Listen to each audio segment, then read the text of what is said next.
дар маросими ҷоизасупорӣ ба ғолибони озмуни ҷумҳуриявии Фурӯғи субҳи доноӣ ки дар театри давлатии академияи опера ва балети ба номи Садриддин Айнӣ доир гардид, ёрдамчии президенти ҷумҳурии Тоҷикистон оид ба масъалаҳои рушди иҷтимоӣ ва робита бо ҷомеа Абдуҷаббор Раҳмонзода қайд намуданд, ки ин озмуни сатҳи баланд, ки аз ҷониби асосгузори сулҳу ваҳдати миллӣ пешвои миллат президенти ҷумҳурии Тоҷикистон муҳтарам Эмомалии Раҳмон пешниҳод карда шуд, дар соли аввал бисёр натиҷаи хуб дод ва ба воситаи ин озмун ҳазорон нафар китобхон ва китобдӯст шуданд.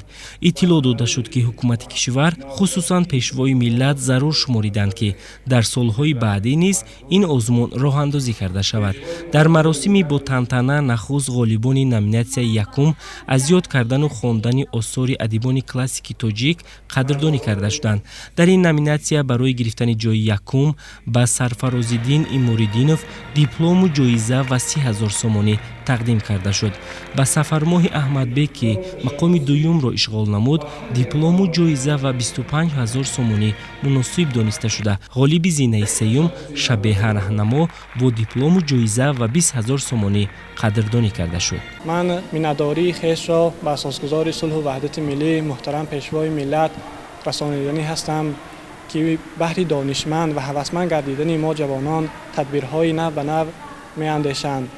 ва чун ман бевосита шоҳиди ин озмун будам, мушоҳида шуд, ки теъдоди зиёде аз ҷомеаи имрӯзи мо дар ин муддат рӯ ба китобу китобхонӣ овард ва тавонист бо мутолиаи китоб ҷаҳони маънавии хешро бой бигардонад ва рӯ ба илму хирад ва ҳикмату маърифат оварад. Китоб бузургтарин чиз, чун нерӯи беназири маърифатбахш барои баланд бардоштани сатҳи маънавиёти мардум ва ҷалби ҳамагон ба дунёи дониш офарида шудааст ва барои аз худ намудани маънавиёт ва аз бар намудани одоби сухан, одоби рафтор бояд мо онро мутолиа наmoyем. бисёр хушҳолам, ки доварон тавонистанд, ки аз байни тамоми иштирокчиёни ин озмун маро сазовори ҷои севум донанд, чунки дар ин озмун аз тамоми гӯшаву канори мамлакат иштирокчиёни зиёде ҷамъ шуда буданд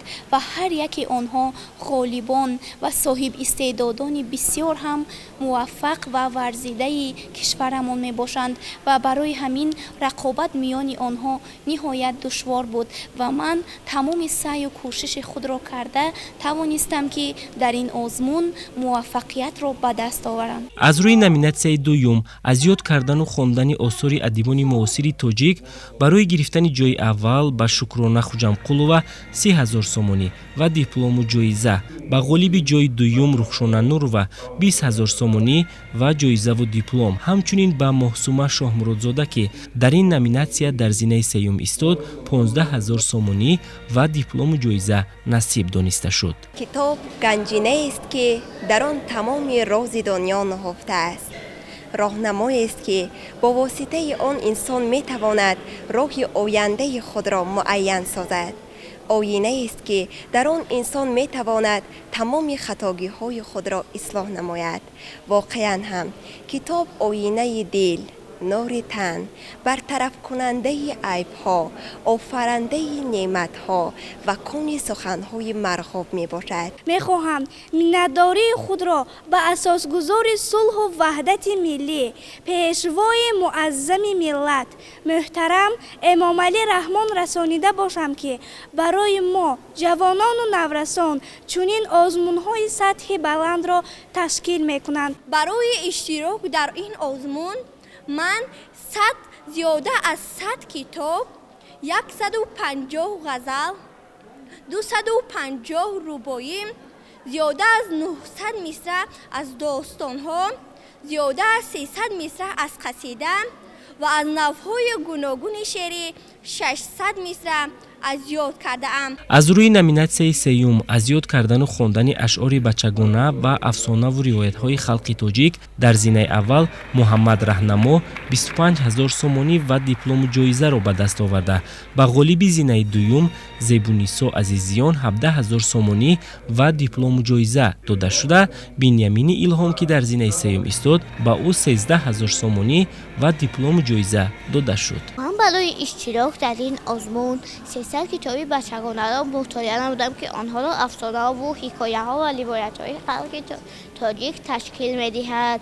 اینچنین من یک مقدار زیادی چیستان و تزگویک‌ها و شعر و معماهای بچگانه را از خود کردم. علاوه بر این که من در زمینه سعی از یاد کردن و خواندن اشعار بچگانه و افسانه و روایت‌های خلق تاجیک اشتراک می‌نمایم، باز من حدود 3000 مثل از ادیبان کلاسیک و معاصر تاجیک را از خود کردم که آنها را 100 غزل، 100 رباعی، 300 مثل پارچه از داستان و 430 مثل نوع‌های دیگر شعری تشکیل می‌دهد. در دوره جماعتی سزاوار جای اول گشتم.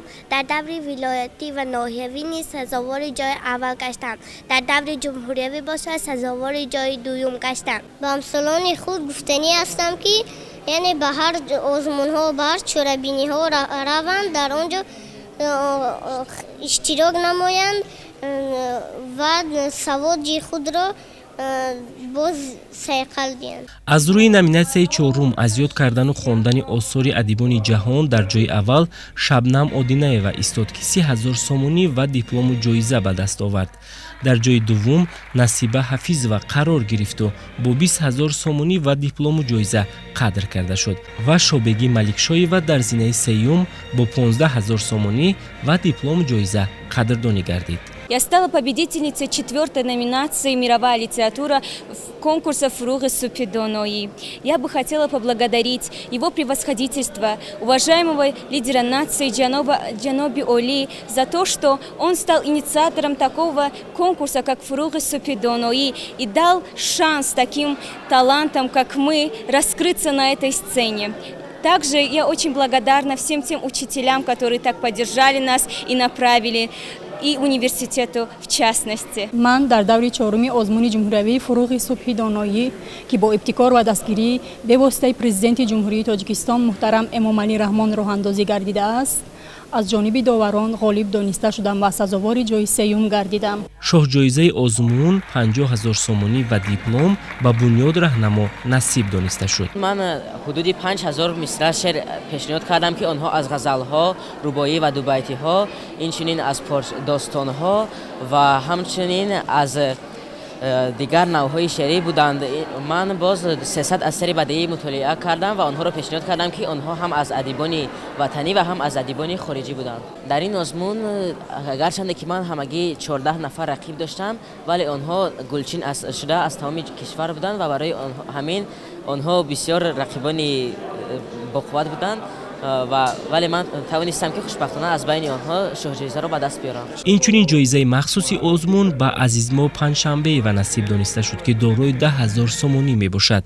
ҳамзамон 10 нафар ширкатдорони озмун ки наврасони хурдсол, ятимону бепарасторон, бо унвони хонашин ва шахсони нисбатан калонсол буданд, бо тӯҳфаҳои пулӣ аз 5 то 3,000 сомонӣ ҳар кадоме қадр карда шуданд. من رو افتاده نیستم که غالبی این آزمون نگشتم، برعکس خوشبخت از آنم که خردترین اشتراکچی این آزمون به شمار می روم.